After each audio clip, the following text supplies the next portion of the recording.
Hi there. So as you can see, our TIE Fighter hangar continues to grow with the addition of a new rebrickable MOC of the TIE Fighter RB Heavy Starfighter, or TIE Fighter Brute as it was called in the Solo, a Star Wars story movie.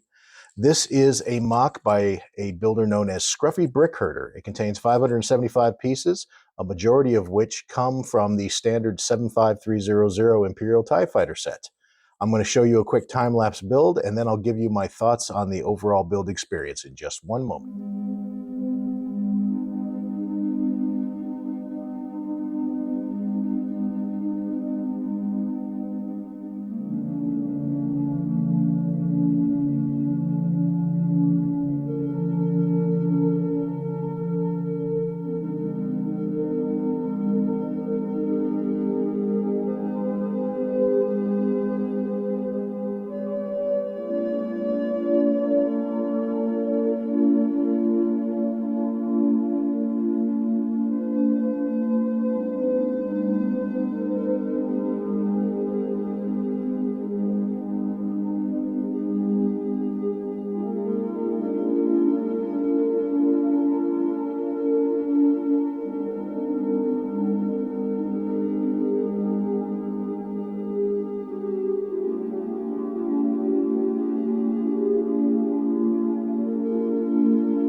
It's always so fun to find these unique builds on Rebrickable. So ScruffyNerfHerder did a very good job on this overall.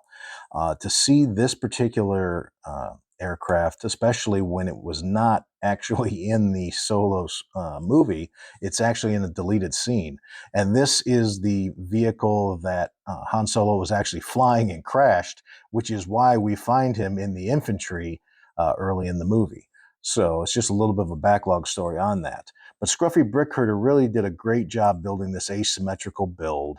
I love the fact that he's got so much attention to detail and additional greebling on the standard TIE Fighter cockpit section, but then to go ahead and build this entire piece right here and have it merge in as nicely as he's done. I love the heavy cannons on here. I think it really does just show the brute force of this TIE Fighter, as you will. The side panels are the standard 75300. In fact, his instructions will refer you back to the Lego instructions to build both of those. So all of your meat and potatoes of the unique MOC are going to come in the center line here. He does add a bit of slight greebling to the TIE Fighter cockpit. He redesigns it and removes the flick-fire missiles, among a few other things. He's added some very nice detail into, and bear with me here as I try to get this cockpit open. He adds some very nice detail into the cockpit. He adds in some additional control panels, some storage for binoculars and for the pilot's pistols inside. So I have to give him a lot of credit for that. He actually builds a piece in here that he calls the droid brain, which apparently the TIE Brute uses to manage and control a lot of the fire functions for the TIE Brute. However, by the time you start getting it together, you quickly bury that piece inside. And it's actually one of the more expensive pieces. It's about $2 for this tiny brick. So you could actually omit that piece without any problems at all. You end up covering up that section. Um, Speaking of the pieces that he uses, the total cost for the additional pieces that aren't in the 75300 was about $18 overall. So just factor those costs into your, mock expenses, and it's not too bad at all. And as I mentioned, you could reduce that further by a couple dollars by simply omitting a piece that gets buried inside of it. His instructions are very detailed, and most of the problems I had in building this asymmetrical section was my own not paying attention, because you get so used to, when you're building TIE fighters, that you build one like this on this side, you build a mirror copy on this side. Well, obviously, that's not the case when you're using a large number of pieces to build this additional cannon section. So I found myself building this and then having to take it apart a couple times because I didn't pay attention to adding a couple of 1x2 grays in there, which actually slightly lengthened this. So when I went to get some of the major pieces together, it just didn't quite fit right. So not a problem on his part. Just pay attention to his instructions. They are accurate and they do work fine if you pay attention. The only thing that I have a little bit of problems with is the pieces that he used to build the cannon. He uses a flick fire missile that then injects into this Technic piece. The only problem is it is an extremely tight fit, and you really have to force those pieces in there. And I was very worried about possibly cracking these, but I did get them in enough that, as you can see, I can tap on them and they don't go anywhere. So they're in there. But it would not be ideal if you have a young child that maybe wanted to swoosh this around.